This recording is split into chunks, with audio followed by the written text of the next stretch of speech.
Okay, you guys. Let's get this done as soon as we can, as quickly as we can. Okay, Alex? Okay, Zach? Zach? Put the meter stick down, please. Okay. We're going to review, Sam, differentials.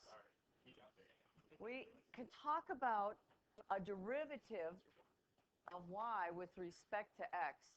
You can think of that as the derivative, but it also has other meanings.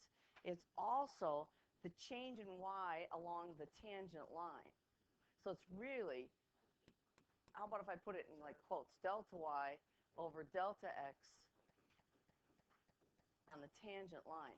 So I drew a picture for you. And you need to see the differences between those two. We use these differentials to get approximations. Sometimes it's too hard to actually find the value of the function, especially in the days when there were no calculators.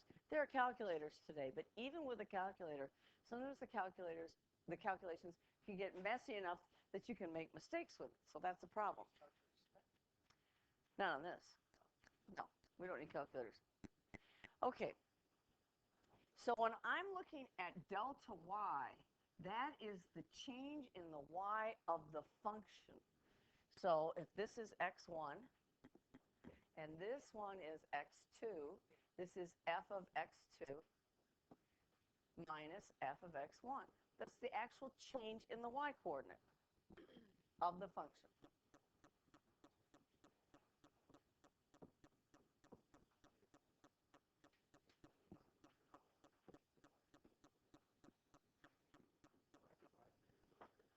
Okay?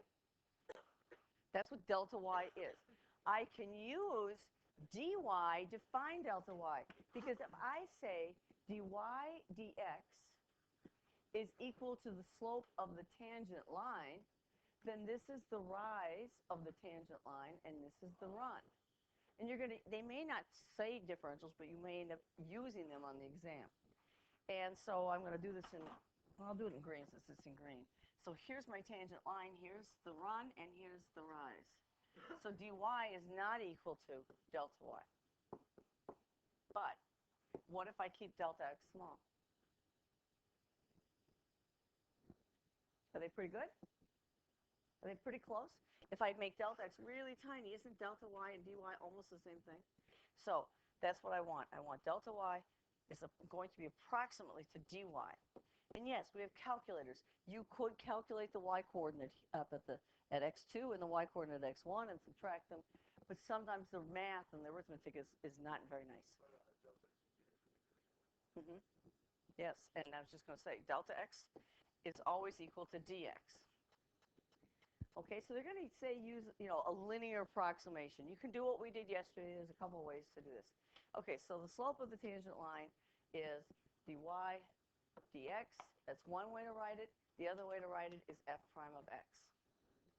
Do you agree with that? So if you solve for dy, what's dy equal to?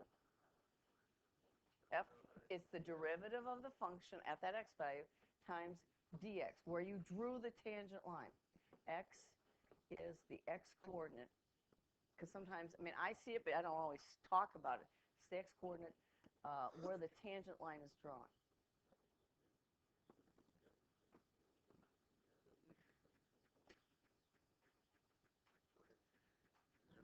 Okay, question, Ori? So dy is what? It's the change of the y value, not of the curve, but of the tangent line. So doing these is not real hard, but what I can do is I can use a little calculus to estimate my actual change in y. Is it valid or valuable today? Maybe not so much, because we have calculators, but it's part of the curriculum, so I got to go over it. Okay, any problems? You understand the difference between dy and delta y? You're remembering it from last year? We did it last year. So you just have to remember dy has to do with the tangent line. Okay, so let's look at the square root function. And I like to draw the picture first. That's just me. So I don't know why the authors always say, find the differential dy. Let's draw the picture. You guys know what the square root of x looks like, right? Okay, Ori? So we're on the next page. There it is. Now, I'm going to find, I want to look at x equal to 1, which would be, now I'm going to exaggerate this, okay? There's 1. And I'm going to draw a tangent line. This is exactly what we did yesterday. Is that going to be an overestimate or underestimate if I use my tangent line? Overestimate. It's over. And there's a couple ways. You could write the equation of the tangent line, or you could break this up into geometry pieces. Well, we'll do geometry, yes.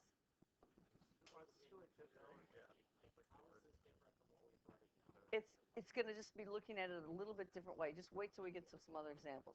This can be done with what we did yesterday, or it can be done using the geometry. I'm going to do the geometry. So where is this point? That's the first question. X is 1. What's the y value? 1. Okay, and they asked me to find dy. So, and I think your directions are like that in the homework as well. So how do you find dy? If you don't remember the formula that dy is equal to the derivative f prime of x times dx, you can always do this. dy dx is equal to f prime of x. Now, have you guys memorized the derivative of the square root function yet? What is that? Oh, wow. Okay, it's equal to 1 over 2 square root of x. And solving for dy, then dy is equal to the derivative 1 over 2 square root of x times dx. And if you think about it, we use differentials when we find antiderivatives. Remember the integrals? That's the reason why we do this now. That's another motivation. Okay, well, I want to find the change in y on the tangent line. Now, I'm not going to make delta x very small. I'm going to make it kind of big, actually. If x is equal to 1 and delta x, or dx, is 1, so where am I going to be here? I'm going to be at 2. And I would like to find this value without my calculator. My batteries have now died. So I'm going to have to do that. And I'm going to probably do an estimate. But I can find this y value. You could write the equation of the tangent line like you did yesterday. Or we could do this with geometry. I can just do this. What's delta x equal to? 1. And it's also dx. And then I can find dy, because this is dy. And how high is this? 1. It's the same as the y value here. So that if I want to find what this y coordinate is, if I don't want to write the equation of the tangent line, I take the 1 and I add in the change on the tangent line. Okay, so what is dy? Is that okay? Well, we've got to ask, what is dy? What's the x coordinate I'm going to put in here? X is equal to 1.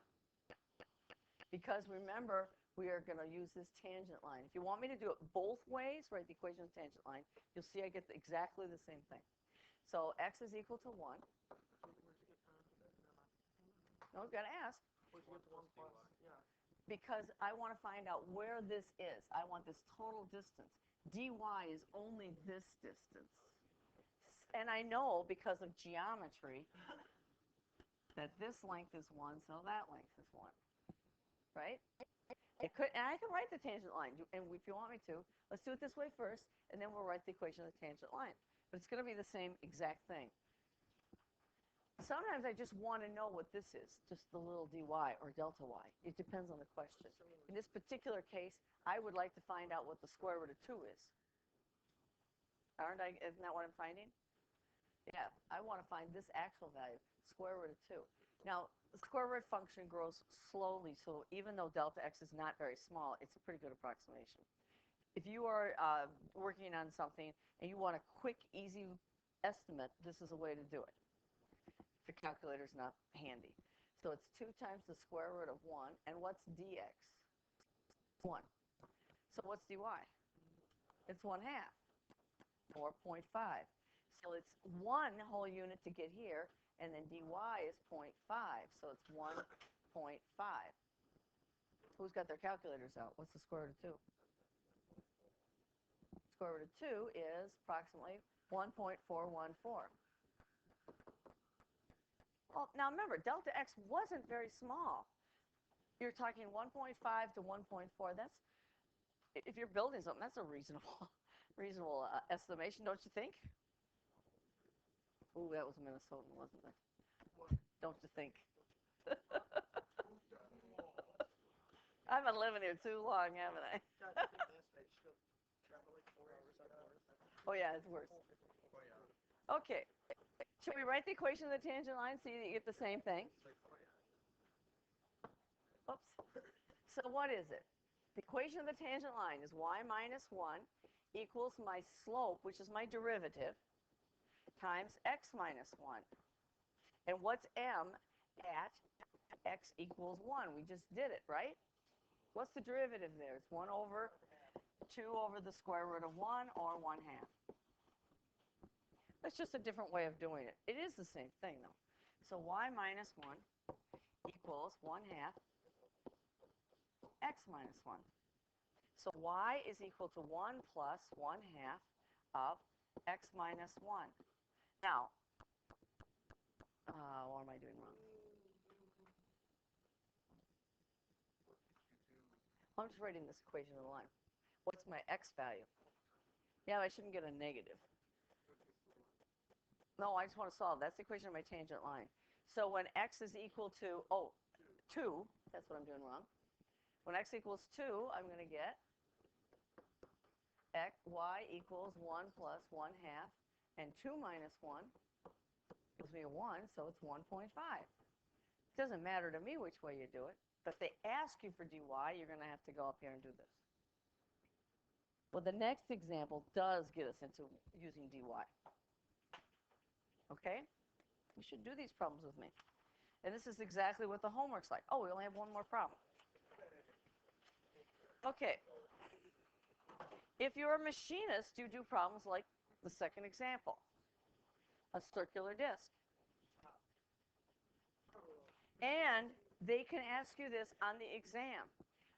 And we're just going to cross that part out. We're not going to do that.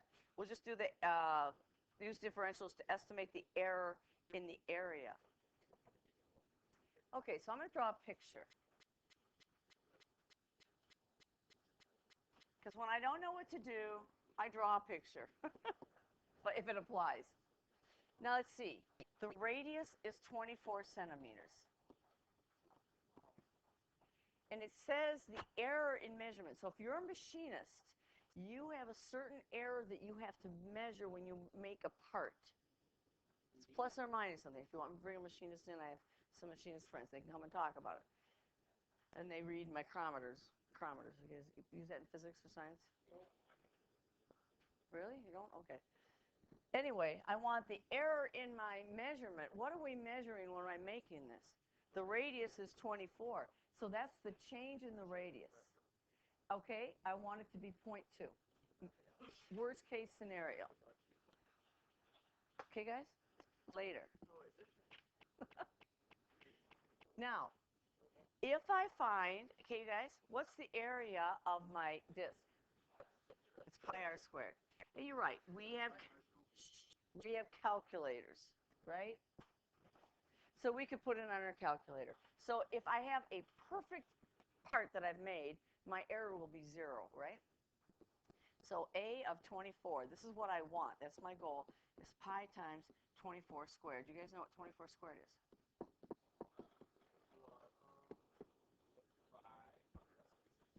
Oh, you can check me out. Because at the end of 6th grade, I had to know all of these because we did not have calculators. So I had to know all my perfect squares. Nope, didn't have an abacus either. Paper pencil. Old-fashioned, I know, amazing. Okay. I see that I see the lattice method once in a while on the AP exam. The problem with the lattice method is I don't think you know why it works. I haven't thought about it to figure out why it works. But if I do regular long multiplication, it's just binomial multiplication. Yes, I know, and they should because it leads you to the algebra. Okay. I'm going to leave it like that because I don't know what that is. Now, here's the problem, even with the calculator. What's the worst area I'm going to have? It's 24.2. Okay, guess what? I have no idea. Well, I have an approximate idea. I don't know how big that is. Somebody want to multiply that out for me? Who's got a calculator? Will does. No. I'm going to say it's going to be 580 something. I don't know. 585 point what? 24.2 squared. Okay, can I find my change in my area? Yes. I'm going to give you a test question like this. The actual change in the area is going to be this one, and you can put it in absolute values to make sure you get a positive number, minus 576, whatever that is. Okay, I need a calculator to do the squaring of the 24.2. You need a calculator for the whole problem. Right? But I can do it without a calculator. It says use differentials. So delta A and dA are not the same things. But delta R, how big was delta R? It was 0.2, right? That's pretty small. Then delta A can be approximated by dA. So how do I find dA? If A equals pi r squared, then what's dA? Can we go right to differential form? What's the derivative of that? 2 pi r, and it's not by chance, that's the circumference of the circle. Isn't that interesting? Times dr. Now, what's the radius where I'm going to calculate this? Not at 24.2, 24. So r is equal to 24, and I'll write dr again as 0.2. And I can do most of this in my head. I still may need a calculator, but this is an easier calculation than, it's 2 pi r, it's the circumference of the circle. We might have. So approximately, what is this? 48 pi times 0.2, and you guys can do 2 times 48, right? 96, right? So it's 9.6 pi. How far apart was the actual change in the area? That's my error. That's the worst I can be off, or the part's not going to fit wherever I'm using the part. Ever have that happen to you? Or the part's too big? Really? When you built, did you have to build them yourself at IKEA? Yeah. So I had a different top on my charging on my phone last night. And you notice that this comes off really easily. Well, the other top didn't. I sat there for an hour trying to get it off. Finally, I had to use a knife. Not fun when the parts don't fit. Okay. How far apart were these? Now, you guys, I've got to write it out.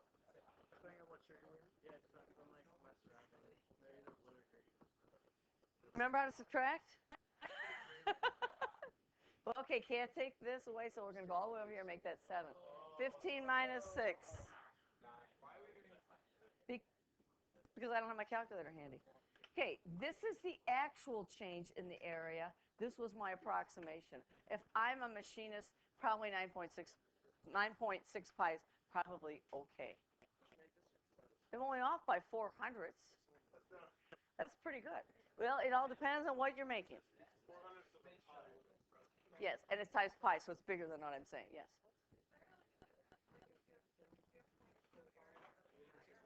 It doesn't matter, it's just the change. You're always relative to no error, which is 0. You could calculate the percentage. You could take your error divided by your area. I don't think they ask you this in the homework. That's your error. So it's 9.6 pi. The area was 576 pi. Pi's will cancel. How big? How small is that? Anybody want to divide that out? Now I need a calculator. Right. It's pretty small, actually. 0.016. Is the 1/6 repeating or just a 6? Which, as a percent, is 1.6 repeating percent. Now, if you're buying an iPhone, how bad is that error? In other words, out of 100 iPhones that you make, 1.6 are going to be defective. That's terrible. Okay, so you got to be careful with that. You know that they put these things together in China by hand. They do them by hand. They could never build them here for the amount of money we pay. We didn't find anybody to work for that cheap. We'd use machines. I don't know. I was watching the news just a few months ago. Yeah. Oh, maybe.